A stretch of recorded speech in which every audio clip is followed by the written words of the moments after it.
Hello दोस्तों, सपना से सिलाई सीखे चैनल में आपका स्वागत है। कल की वीडियो में ब्लाउज काटना और सिलना सीखा था। आज की वीडियो में हम पैंट काटना सीखेंगे। अगर वीडियो आपको अच्छी लगे तो प्लीज़ कमेंट करके बताइएगा और लाइक कीजिए, सब्सक्राइब कीजिए, ज़्यादा से ज़्यादा शेयर कीजिए। तो चलिए हम वीडियो स्टार्ट करते हैं। तो ये है वीडियो का कपड़ा, इसे मैंने उल्टा करके डबल ही बिछाया है। अब देखिए मैंने सब ऊपर 2 इंच छोड़ दिया, एक इस साइड निशान लगाया है, 2 इंच का निशान इस तरफ भी लगाया है। अब इसे मिला लेना है। ये होता है बेल्ट का, ऊपर 2 इंच बेल्ट के लिए तो छोड़ना ही छोड़ना है, इसलिए मैंने बेल्ट का 2 इंच ऊपर छोड़ दिया है। और अब इसे मिला ले रही हूँ। बेल्ट का निशान मिलाने के बाद अब इस कपड़े को नापना है कि ये कितना चौड़ा है। फिर उसके बाद इंच टेप को डबल करके इसका हाफ करना है, कपड़े का हमें हाफ करके लगाना है। ये देखिए मैंने इंच टेप को फोल्ड करके लगा दिया है निशान हाफ पे। ये होता है सेंटर का निशान। तो सेंटर पे मैंने निशान लगा दिया है। इनकी कमर है 38, चौथा हिस्सा होगा 9.5, 9.5 में 4 और जोड़ दीजिए तो 13.5 हो जाएगा। हम 13 ही रखेंगे और 13 का हाफ कर दीजिए, हो जाएगा 6.5। तो सेंटर से ही 6.5 का मैंने राइट साइड निशान लगा दिया है। अब सेंटर से ही 6.5 का लेफ्ट साइड भी निशान लगा देना है। देखिए 6.5 पे मैंने निशान लगा दिया है। अब इसे बेल्ट के नीचे से नापना है। ये देखिए मैंने बेल्ट के नीचे इंच टेप रख के नाप लिया है। इसका अब आसन का निशान लगाना है। तो इनके आसन हम रखेंगे 12, क्योंकि इनकी हाइट थोड़ी छोटी है, तो 12 बिल्कुल परफेक्ट रहेगा इनके लिए आसन। तो मैंने 12 पे निशान लगाया है। लेफ्ट साइड राइट साइड भी मैंने 12 पे ही नाप के निशान लगाया है। ये देखिए मैंने निशान लगा दिया है 12 पे। अब सेंटर का भी नाप लेना है और 12 पे ही इसका निशान लगा देना है। ये देखिए ये तीनों निशान लग चुके हैं। तो अब ये तीनों निशान मिलाने के बाद मैंने सेंटर का निशान लगाया है। नीचे आसन तक ही सेंटर के निशान को मिला लीजिए पहले। फिर सेंटर के निशान से ही राइट कमर का ही 6.5 निशान लगाना है। लेफ्ट साइड भी 6.5 का निशान लगाना है। फिर इन्हें मिला लेना है। देखिए मैंने लेफ्ट साइड का निशान मिला लिया है। बिल्कुल इंच टेप से भी निशान लगा सकते हैं, स्केल से भी लगा सकते हैं। मेरे पास इंच टेप है तो मैंने इंच टेप से लगाया है। बाकी निशान सीधा ही आना चाहिए। ये देखिए मैंने इस राइट साइड वाले निशान को भी मिला लिया है। ये ऊपर का काम ख़त्म होने वाला है। अब बस क्रॉस लेंथ से 2 इंच बढ़ा लेना, चाहे आप लेफ़्ट साइड बढ़ाओ या राइट साइड बढ़ाओ। 2 इंच बढ़ाने के बाद इसमें दे देनी गोलाई। ये देखिए मैंने गोलाई दे दी है। आप देख सकते हो ऊपर का सारा काम ख़त्म हो गया है। तो अब हम नीचे आ गए हैं। नीचे का सॉरी ये दिख नहीं रहा है, बाकी वरना बेल्ट के निशान के नीचे से ही रख के इसे नापना है। इनकी हाइट है 36 प्लस 2 इंच मार्जिन, तो मैंने 36 पे निशान लगा लिया। नीचे 2 इंच मार्जिन का भी रखा है। देखिए दूसरी साइड भी मैंने लगा दिया है निशान। अब इस निशान को मिला लेना है। ये देखिए इस निशान को मिला लेना है और मैंने भी इस निशान को मिला दिया है, देख सकते हैं आप। अब जो 36 का निशान लगाया था उसी पे 2 इंच मार्जिन लेना है। ये देख सकते हैं मैंने 2 इंच मार्जिन लिया है। ये जो निशान लग रखा है ये गलत हो गया था, तो इस पर ध्यान मत दीजिए। अब इनको मिला लेना है, क्योंकि मैंने शुरुआत में जब नापा था तो ज़्यादा बड़ा हो जाता है, तो पूरा लगने के बाद आधा इंच कम हो रहा था, इसलिए मैंने दोबारा इसे नापा है। तो अब ये पूरा 40 हो रहा है। पहले तो इसकी कपड़े की चौड़ाई नापनी है, फिर इसके बाद इसके सेंटर का निशान लगाना है। इंच टेप को फोल्ड करके सेंटर का देखिए मैंने निशान लगा दिया है। अब ये ऊपर वाले सेंटर को नीचे वाले सेंटर के निशान को देख सकते हैं मिला लेना है। सेंटर का निशान मिलाना ज़रूरी है, इससे कपड़ा घूमता नहीं है। जब ये पूरा बन जाता है पहनने के बाद घूमेगा नहीं, इसलिए सेंटर का निशान ले। अब मैं इनकी मोरी का निशान लगाऊंगी। इनकी मोरी है 18, 18 का हाफ करो 9 और 9 का भी हाफ करना है, 4.5 होगा। लेकिन हम हाफ मार्जिन के लिए भी रखेंगे, तो 5 का मैं सेंटर से निशान लगा रही हूँ। तो सेंटर का निशान लेके 5 राइट साइड निशान लगाया है। अब सेंटर से ही निशान लेके 5 मैंने लेफ्ट साइड भी निशान लगा लिया, आप देख सकते हैं। अब इसमें लास्ट निशान लगाना है तो हम ये डंडा लेंगे, पैंट के लिए ये होता है। तो नीचे जो निशान लगाया है मार्जिन का, उसी पे किनारे पे करके रखना है और वो आखिरी क्रॉस लेंथ तक रखना है, फिर इन्हें मिला लेना है। ये देखिए मैंने इन निशान को बिल्कुल स्केल के हिसाब से ही लगाया है। दूसरी तरफ भी क्रॉस लेंथ पे रखना है और उसने मार्जिन के निशान तक ही रखना है, नीचे से रखना है मार्जिन के निशान तक। अब इसे भी मिला लेना। देख सकते हैं मैंने मार्जिन के निशान तक ही रखा है, यहीं तक रखना है। देखिए ये निशान बन गया, लग गया है। लेकिन अब इसमें एक और काम करेंगे। अब स्केल को उल्टा रख के इसमें गोलाई दे देनी है, क्योंकि ये टेढ़ा कट जाता है, पर इसे गोलाई की तरह ही काटना है। अब इसकी पहले तो नीचे से कटिंग करनी है, ये देख सकते हैं। फिर यहाँ से कटिंग कर देनी है। पूरा निशान के बाहर से ही मैं कटिंग करती हूँ और ऊपर तक बेल्ट तक ही काटना है। फिर दूसरी तरफ भी कटिंग करनी है। गोलाई भी गोलाई की तरह ही काटना है, जैसे निशान लगाया बिल्कुल वैसे ही ऊपर तक काटना है। आगे का पल्ला कट गया है, तो अब हम पीछे का काटेंगे। तो यह है पीछे के लिए कपड़ा। इसे पहले तो अच्छे से बिछा ले रही हूँ मैं, क्योंकि ये थोड़ा उलझा हुआ है। कपड़े को अच्छे से बिछाने के बाद अब यह आगे का पल्ला ले लेना है, लेकिन ऊपर 2 इंच के लिए छोड़ना है कपड़ा को। बेल्ट की तरफ पीछे का पल्ला थोड़ा बढ़ता है, इसलिए पहले तो ऊपर 2 इंच का छोड़ना है और फिर कपड़े को अच्छे से बिछा लेना है। मैंने एक बार नाप भी लिया है। मैंने 2 इंच रख के कपड़े को अच्छे से बिछा लिया है। अब मैंने कपड़े की आसन की तरफ से 2 इंच बढ़ा दिया है। देखिए 2 इंच का यहाँ निशान लगा दिया, फिर ऊपर से निशान लगाकर इसे मिला दिया है। अब इसका निशान लग चुका है, तो अब हम नीचे भी मैंने 2 इंच आसन का बढ़ा दिया। देख सकते हैं मैंने 2 इंच ये बढ़ा दिया है। अब इन दोनों को ये देखिए जो है ना, आसन पे इंच टेप रखकर 2 इंच का निशान लगाना है। देखिए मैंने लगा दिया है 2 इंच का निशान। ये जो आगे के पल्ले का आसन था उसी तक 2 इंच का निशान लगाना है। देख सकते हैं मैंने ये निशान लगा दिया है। अब इस पे गोलाई दे देनी है। देख सकते हैं मैंने ये गोलाई भी दे दी है, पैंट की आसन की तरफ की ये गोलाई दे दी है। जो मैंने बेल्ट का 2 इंच ऊपर बढ़ाया था उसी का निशान रख के आगे के पल्ले के किनारे तक इंच टेप को मिलाना है, फिर इस पे निशान लगा देना। देखिए ऐसे ही टेढ़ा करके निशान लगाना है। फिक्र मत कीजिए, बाद में ये बहुत अच्छे से पैंट बन जाएगा। ये टेढ़ा जा रहा है, घूमेगा नहीं इससे पैंट को। ऊपर का काम ख़त्म हो गया, तो अब हम नीचे आ जाएंगे। देखिए ये मोरी के पास 1.5 इंच बढ़ाना है। अब मैंने मार्जिन के हिसाब से यहाँ पे निशान लगा दिया। ये देखिए ये निशान लगा दिया है। अब मैंने ये पैंट का डंडा ले लिया है, बिल्कुल उसे सेम वैसे ही रखना है। देखिए मैंने इसे रखने के बाद इसमें गोलाई दे दी है, इससे सफाई आती है। इंच टेप से मैं इसलिए कभी नहीं मिलाती, मैं ऐसे ही रख के लगाती हूँ निशान। देख सकते हैं।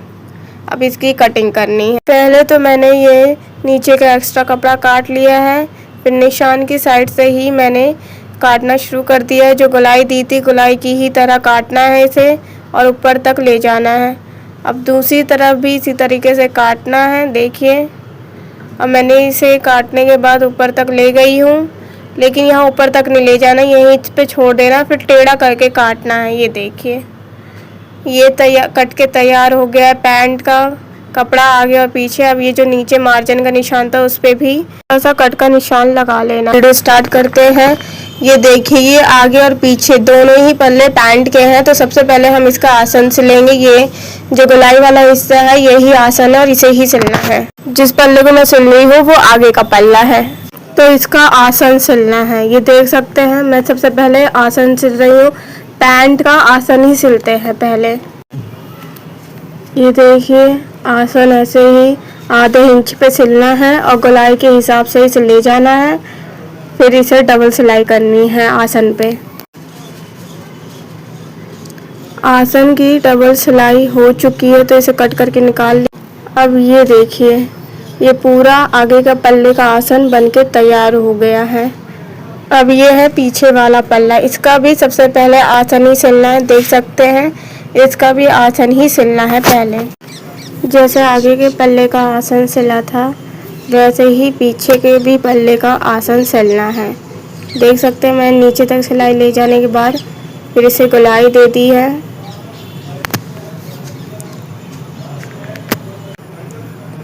फिर इसे पलट के डबल सिलाई कर लेनी है। देखिए ये है पीछे के पल्ले के आसन की सिलाई, आप देख सकते हैं। आसन की सिलाई कंप्लीट हो गई है। तो ये देख सकते हैं ये आगे का पल्ला है जिसे मैंने सीधा करके रखा हुआ है, और ये राइट साइड है जहाँ पे मैं निशान लगाने वाली हूँ जेब का। ये देख सकते हैं ये राइट साइड है। अब इसे सबसे पहले तो मैंने देखिए नापा है। नापने के बाद 4 इंच पे निशान लगा देना। 2 इंच बेल्ट का होता है और 2 इंच जेब में जाता है। फिर आधा इंच मैंने छोड़ दिया सिलाई के लिए, और नीचे फिर 6 इंच और छोड़ के 10 पे निशान लगा दिया है, और उस पर भी आधा इंच का निशान लगाया है। देख सकते हैं आप। फ्रंट का काम हो जाने के बाद अब देखिए ये मैं जेब पे आई हूँ, इसमें जोड़ लगेगा। तो ये देखिए मैंने 2 टुकड़ा ले रखा है। अब इसकी सिलाई करनी है। इन दोनों पल्लों को बराबर से रखकर सिलाई कर लेनी है। एक सिंगल सिलाई भी चल सकती है, डबल भी आप चाहो तो कर लेते हैं, लेकिन मैं इस पे एक सिंगल सिलाई ही करती हूँ। सिलाई पूरी हो जाने के बाद मैंने इसे कट करके निकाल लिया है। ये देखिए कट करके निकाल लिया। अब ये जो है ये सिला हुआ कपड़ा ही है जिसमें जोड़ लगाया था जेब के लिए।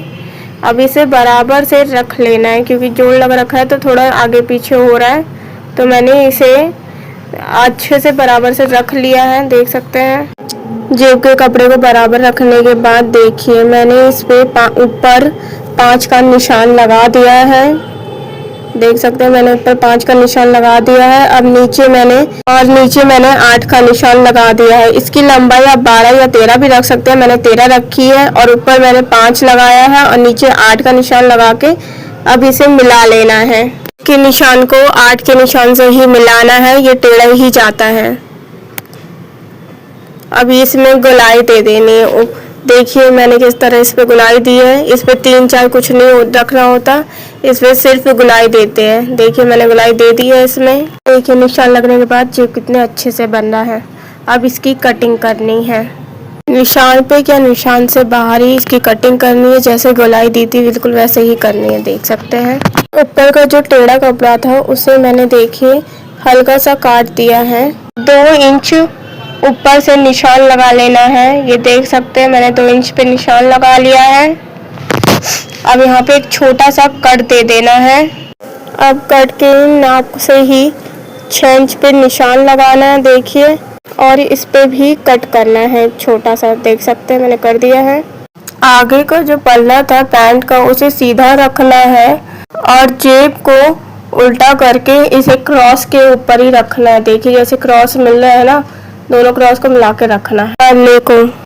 अब इन दोनों पल्लों को बराबर से कट पे रखने के बाद सिलाई कर लेनी है। एक सिंगल सिलाई ही करनी है। सिंगल सिलाई के बाद इसे कट पे ही निकालना है। सिलाई पूरी हो जाने के बाद जेब का जो पल्ला है उसे उल्टी तरफ आसन के पल्ले पर रखना है। देख सकते हैं मैंने इसे रख दिया है, और ये जो चोंच थी उसे मैंने अंदर बाहर की तरफ निकाल दिया है, देख सकते हैं आप।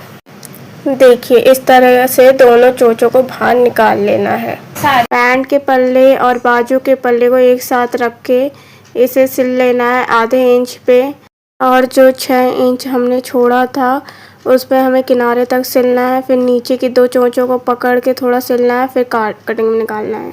जो जेब का पल्ला है उसे अंदर की तरफ देखिए फोल्ड किया है मैंने, और फिर दोनों पल्लों को बराबर से मैंने रखा है, और फिर इसकी मैंने सिलाई कर रही हूँ। बिल्कुल दोनों पल्लों को बराबर से रख के ही इसकी सिलाई करनी है, और जैसे गोलाई में ही सिलाई करनी है, और आगे तक इसे कट के निकाल लेना है। जो जेब सिली थी, देखिए जेब सिल चुकी है। अब इसे मैंने पलट लिया है।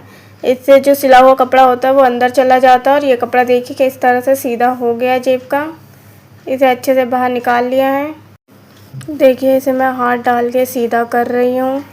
इसे बिल्कुल इसी तरीके से सीधा करना होता है जेब को। ये जो खुला वाला पल्ला है इसे पैंट के बराबर में रखना है, यानी जो चोंच निकाली थी उसी पे रखना है। इसे देखिए इस तरह से मैं रख रही हूँ। फिर अब इन तीनों ही पल्लों को एक साथ सिलना है, बिल्कुल जेब के बराबर पे रख के। इसे देखिए मैंने सिला है। जो मैंने हाथ डालने के लिए जगह छोड़ी है उसके बिल्कुल किनारे किनारे ही सिलाई मैं चला रही हूँ, क्योंकि इससे जेब बंद हो सकती है, इसलिए किनारे पे ही सिलाई चलानी है। ये देखिए पूरा सिल गया है। तो अब इसे कटिंग में निकाल लें। तीनों पन्नों को एक साथ रख के सिल लेना है, लेकिन जो 6 इंच हमने जेब के लिए छोड़ा था उसे नहीं सिलना है, अंदर से उसे खींच के निकालना है। ध्यान रहे वो ना सिल जाए उसमें। जेब सिलने के बाद दोनों पल्लों को बराबर से पकड़ना है पैंट के, और फिर उसके बाद इसे भी सिल देना है पूरी तरीके से। देखिए इसे नीचे तक सिलना है, वो भी इसमें डबल सिलाई करनी है। ध्यान रहे उसमें जेब ना सिल जाए। मैं इसे पूरी नीचे तक इसकी सिलाई कर रही हूँ। इससे पूरा एक पैर बनके तैयार हो जाएगा, एक तरफ का पैर बनके तैयार हो जाएगा। इस पर डबल सिलाई करनी है। ये देखिए ये पैंट नीचे की मोरी का है, ऊपर तक आप देख सकते हैं कितना अच्छे से बन गया है। ये देखिए ये जेब बन गई है। अगर वीडियो पसंद आए तो लाइक कीजिए, सब्सक्राइब कीजिए और ज़्यादा से ज़्यादा शेयर कीजिए। ये देखिए ये पैंट के कपड़े को मैंने सीधा कर रखा है, फिर इन दोनों पल्लों को पकड़ के मैंने देखिए इस तरह से ये पैंट का है, इसे इसी तरीके से उल्टी की तरफ देखा कर दिया है मैंने। ये देखिए अब इसकी सिलाई करनी है, इसी तरीके से पूरी सिलाई करनी नीचे तक। अब इसकी देखो मैंने सिलाई करना शुरू कर दिया। दोनों पल्लों को बराबर ही रख के सिलना है, ज़्यादा ना आगे हो पाए ना पीछे, वरना ये फटने का डर रहता है खुलने का। ऐसे ही शेप में ही लाना है, जिस तरह से शेप में कटिंग की थी उसी शेप में लाना है, और नीचे तक इसकी पूरी सिलाई कर देना, वो भी डबल में। अब ये है बेल्ट का कपड़ा। देखिए मैंने इसे आधा इंच फोल्ड किया है, फिर 1.5 इंच और फोल्ड किया है। इसी के साथ पैंट का भी कपड़ा मुड़ जाता है। अब इसे सिलाई करनी है इसमें। बेल्ट अगर प्लाजो या पैंट में बनाओ तो उसे ढीला ही छोड़ना और आधा इंच पे हल्का अंदर की तरफ दबाना है, बाकी 1.5 इंच बाहर रहना चाहिए। ये आगे की तरफ का है जहाँ पे हमने 2 इंच लिया था बेल्ट। ये देखिए अब यहाँ से पीछे का पल्ला आने वाला है, ये पीछे का पल्ला है। इसे थोड़ा हमें ध्यान देना पड़ता है क्योंकि ये कभी कभार झोल आ जाता है इस पे। अगर आप चाहें तो पीछे के पल्ले में 2 इंच का निशान भी लगा सकते हैं, जिससे ये आपका झोल ना आए। अब देखिए ये 2 इंच हमें छोड़ना है इलास्टिक डालने के लिए। ये अब देखिए ये है राइट साइड की मोरी, जिसमें हमने जेब लगाया था उसी साइड की मोरी मैंने उसी वक्त सिल दिया था। आप देख सकते हैं कितने अच्छे से सिला हुआ है ये। और दूसरे पल्ले की भी मोरी इसी तरीके से सिलना है। मैं अभी आपको सिल के दिखाती हूँ। ये देखिए ये है लेफ्ट साइड का पैर, जिसकी मोरी अभी मैं आपको सिल के दिखाऊंगी।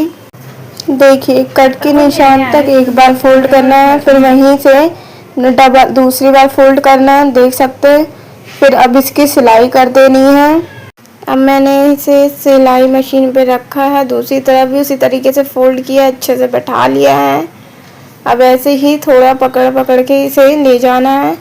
ध्यान रहे जितना कट लगाया था उसी तक ही सिलाएं, क्योंकि ऊपर से कहीं कम ज़्यादा ना हो जाए, इसलिए बराबर से हमें कट के निशान तक ही सिलना है। देखिए ये सिल चुका है। आप देख सकते हैं मोरी कितने अच्छे से देखिए बन के तैयार हो गई है। अब मैंने मोरी को फोल्ड कर लिया है, सीधा अंदर की तरफ जाता है और उल्टा बाहर की तरफ आएगा। ये देखिए इस तरह से मोरी को अच्छे से फोल्ड करके रख लेना। मोरी 18 है, हाफ करके 9 हो जाएगी, तो मैंने देखिए 9 पे निशान लगा दिया है। मोरी का 9 निशान मैंने देखिए लगा रखा है। अब मैंने ये 1 इंच के मार्जिन के हिसाब से साइड में निशान लगा रही हूँ। इसी तरीके से ऊपर तक ले जाना है। ये देखिए आसन तक हमने एक पैर का निशान कंप्लीट कर लिया मैंने। अब वहीं से मैंने आसन का देखिए इस तरह से निशान लगा के नीचे तक निशान दूसरे पैर की मोरी के निशान तक देखिए ले जाना है, जिस तरह मैं ले जा रही हूँ। देख सकते हैं कैसे मैंने नीचे तक सारे निशान को मिलाया है मोरी के। इसी तरीके से मिलाना है निशान को। जो मैंने मोरी का निशान लगाया था अब मैं उस पर सिलाई कर दे रही हूँ, पर नीचे पहले लॉक लगाना है, फिर ऊपर तक हमें सिलाई मशीन को ले जाना है। और आसन के पास ध्यान रहे दोनों आसन बराबर आने चाहिए। और इसी तरीके से दूसरे पैर की भी सिलाई कर लेनी है। और देखिए दूसरे पैर की भी कर ली, उस पर भी लॉक लगाना है और डबल सिलाई करनी है। आप देख सकते हैं पैंट का लुक कितना अच्छा आया है, देख सकते हैं। और ये देखिए जेब बन के भी तैयार हो रखी है, कितनी अच्छे से जेब बनी हुई है। अब बेल्ट में डालनी है इलास्टिक। तो देखिए इनकी कमर है 35 और 35 में से 6 कम कर देंगे तो हो जाएगा 29। तो मैंने 29 इंच की इलास्टिक काट ली है पिन लगा के। अब हम इसे कप बेल्ट के अंदर डालेंगे। ये देखिए इस तरह से इलास्टिक डालनी है बेल्ट के अंदर और ध्यान रहे कहीं झोल ना आए और आराम से डालिएगा और अच्छे से डालना है कि ना इलास्टिक पलटे, ना कहीं फंसे, ना सुई निकले। इस तरह से हमें डालना है इलास्टिक। देखिए इलास्टिक डल चुकी है, दोनों इलास्टिक बाहर आ गई है छेद से। अब देखिए दोनों इलास्टिक को अच्छे से निकालने के बाद इस तरीके से सिलना है। देखिए इसी तरीके से सिलना है, इस तरह से नहीं सिलना है पलट के, इसी तरीके से सीधा सा सिलना है हमें इलास्टिक को। ये देखिए मैं इस तरह सिलाई मशीन पे इलास्टिक को रख दिया है सीधी तरीके से। अब इसे सिल ले रही हूँ मैं। इलास्टिक में 3 या 4 सिलाई चलानी होती है, इसलिए मैंने देखिए 3 या 4 सिलाई चला दी है। सिलाई लग जाने के बाद इसे कटिंग में निकाल लेना है। मैंने जो 2 इंच की जगह छोड़ी थी, आप देख सकते हैं इलास्टिक डालने के लिए ये जगह छोड़ा था। अब इस छेद को बंद कर लेना है सिलाई चला के इस पे। आप लोग देख सकते हैं इसी तरीके से सिलाई मशीन पे इसे सिल लेना है। देखिए और फिर कटिंग में निकाल लेना है। अब इलास्टिक को अच्छे से खींच के कपड़े को बराबर से कर लेना है। देखिए इस तरीके से बेल्ट को चारों तरफ से अच्छे से खींच लेना है। खींचने के बाद बेल्ट के बीच में एक सिलाई लगा देनी है जिससे इलास्टिक बेल्ट के अंदर पलटे ना। इसी तरीके से देखिए दोनों तरफ से खींच के सिलाई मशीन इस पे चलानी है। ये देख सकते हैं आप मैं कैसे बेल्ट के बीचों बीच सिलाई मशीन चला रही हूँ। इसी तरीके से चलानी है जिससे इलास्टिक पलटे ना। और अगर आपको वीडियो अच्छी लगे हो पैंट की तो प्लीज़ लाइक कीजिए, शेयर कीजिए और ज़्यादा से ज़्यादा सब्सक्राइब कीजिएगा। प्लीज़ वीडियो को ज़्यादा से ज़्यादा सब्सक्राइब कीजिए। Thank you to watching video.